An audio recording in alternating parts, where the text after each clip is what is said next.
السلام عليكم ورحمة الله وبركاته. معكم مساعد المصري معالج الرفلكسولوجي والشياتو.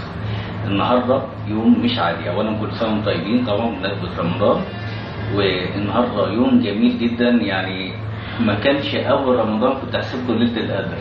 اتقابلت مع نجم النجوم واستاذنا الكبير الاستاذ خالد سليم.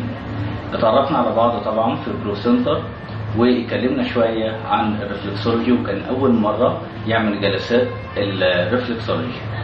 هنتعرف دلوقتي على نجمنا الجميل ويقول لنا رايه ايه في جلسات الرفلكسولوجي. طبعا انا مش قادر اخد نفسي، لسه مخلصين السيشن حالا، ومعاكم النجم بقى مع جمهوره الجميل. يعني اتفضل.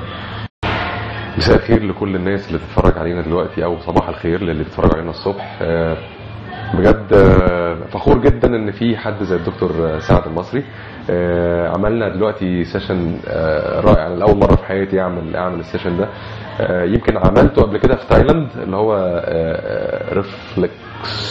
ريفلكسيولوجي، بس انا ما كنتش عارف اسمه بصراحه، لسه النهارده بتعرف على الاسم.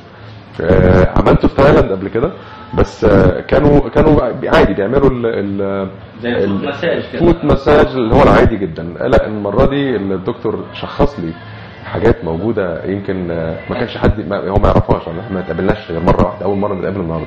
فقال لي شويه حاجات فعلا انا كنت حاسس بيها، وان شاء الله دي اول جلسه، ومع بعض ان شاء الله كمان بتاع 6 جلسات كمان، وهيبقى في ان شاء الله تطور وتقدم. بس ما شاء الله عليك بجد شاطر جدا جدا، وانا سعيد بيه قوي قوي قوي. وان شاء الله باذن الله هنعمل فيديو تاني نقول لكم بقى ايه اللي حصل بعد كده. شكرا ليك. طبعا بقدم تحياتي لنجمنا الكبير الاستاذ خالد سليم، وده شرف ليا النهارده. للتواصل معايا الرجاء الاتصال على 012 36 90 535 او عن طريق الايميل سعد_استاذ online @yahoo.com. والسلام عليكم ورحمه الله وبركاته.